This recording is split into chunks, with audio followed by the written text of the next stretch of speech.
In the summer of 1944, American Marines landed on Saipan, expecting heavy resistance, but none of them, not even the most seasoned veterans, fully understood how brutal the fighting inside Japanese tunnels and bunkers would become. Japanese positions were carved deep into volcanic rock, linked by underground corridors, layered with interlocking fields of fire, and packed with machine guns, mortars, and hidden firing ports. Marines often described them as fortresses under the earth. These were not simple foxholes or open bunkers. They were prepared systems of defense built to absorb and channel assault forces into kill zones. Conventional weapons struggled to break these positions.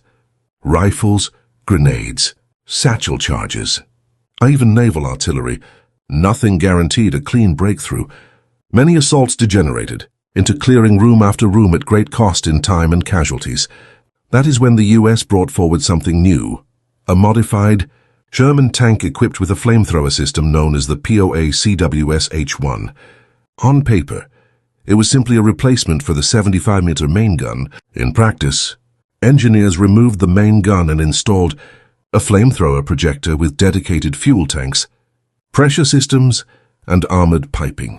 The design aimed to project a concentrated stream of burning fuel into enclosed spaces and cave mouths, a capability infantry flamethrowers could not match in range or sustainment. American tank crews and Marine flamethrower operators trained intensely to work together. They developed joint procedures for marking targets, for coordinating movement, and for protecting tanks while they approached exposed entrances.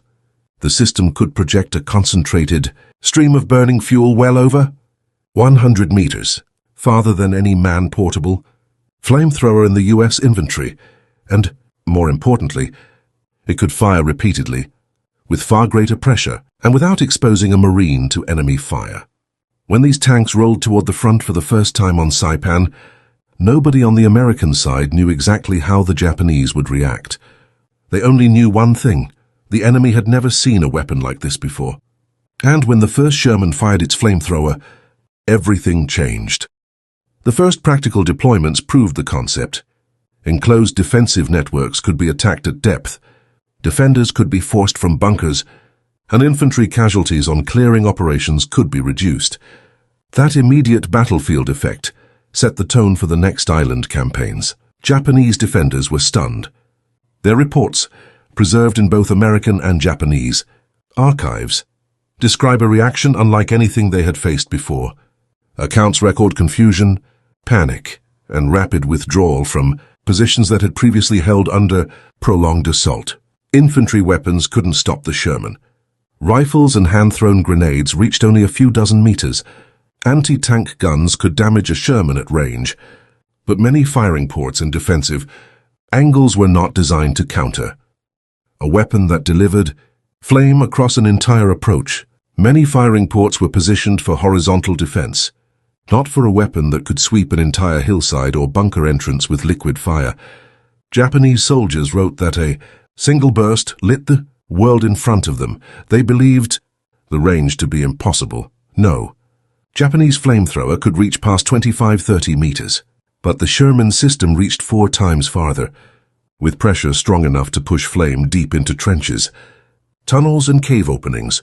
That extended reach meant that defenders who believed themselves safe behind a berm or around a ridge suddenly found their positions compromised, without direct line-of-sight fire. American Marines quickly realized the psychological effect. Positions that previously required hours of fighting could collapse in minutes. Bunkers that had resisted grenades and explosives now emptied immediately, with defenders abandoning them under the shock of intense heat and rapidly filling smoke.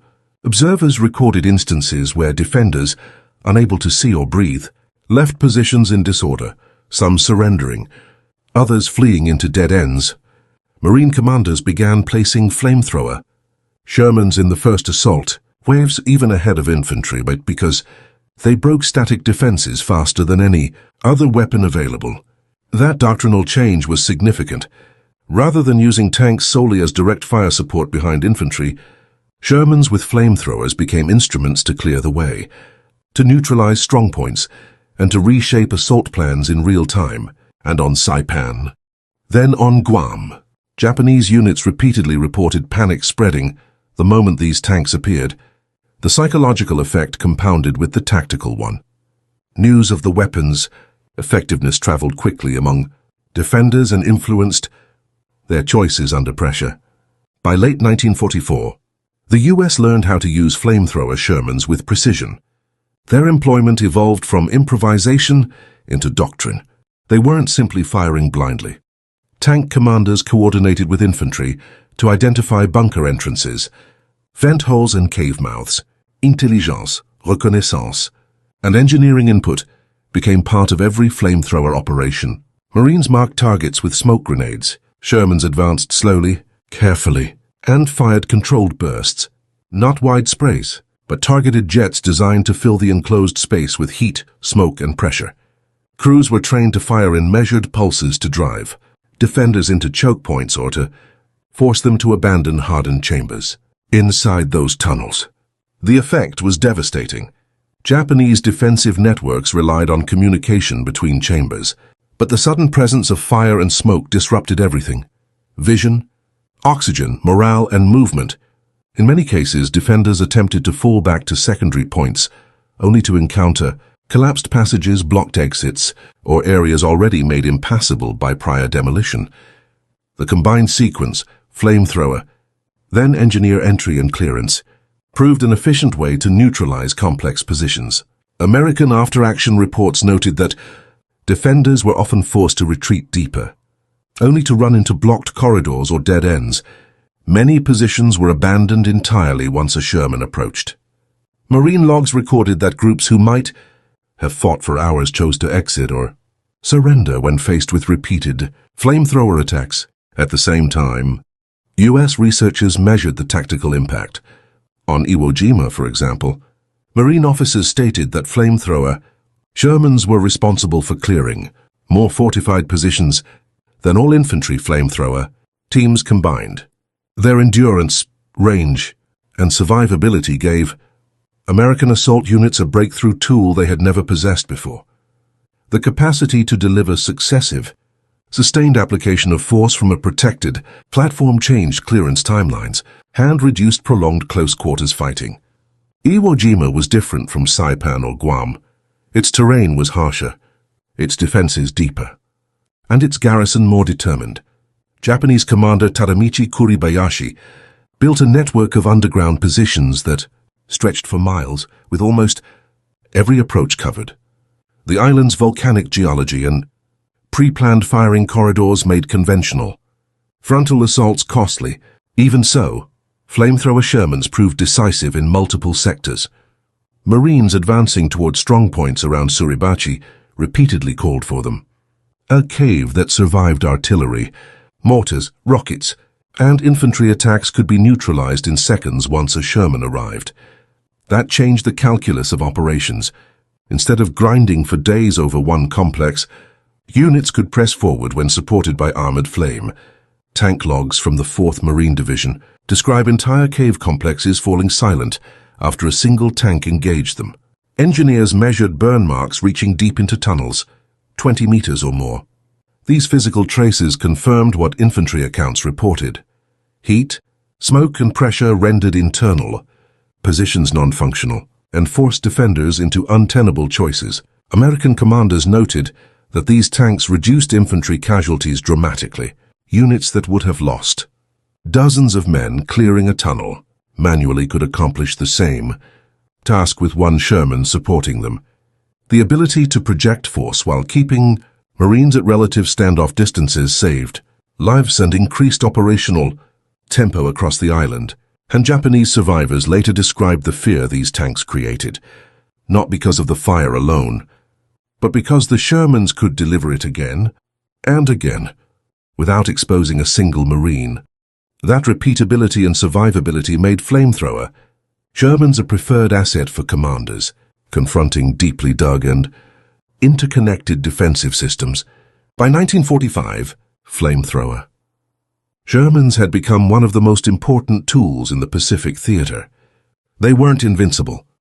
They required careful protection, engineering support, and coordinated infantry screens. Tanks could be disabled by concentrated anti-tank fire, mines, or terrain hazards. Still, their impact on the battlefield was undeniable, where conditions allowed their use. Japanese after-action reports described them as a new form of armored terror. American commanders called them the single most effective weapon against fortified positions. These assessments were not hyperbole.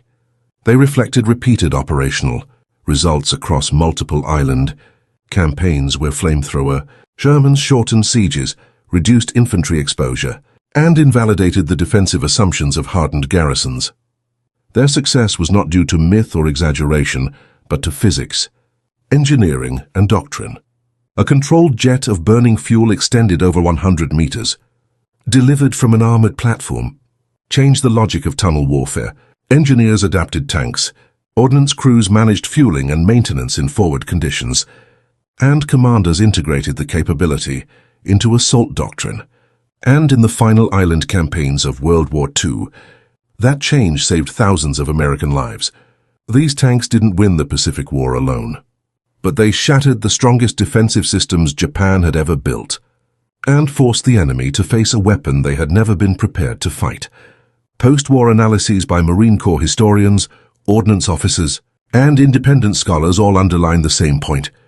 The Flamethrower Sherman represents an example of rapid battlefield adaptation, combining engineering, logistics, training, and tactics to produce a measurable outcome.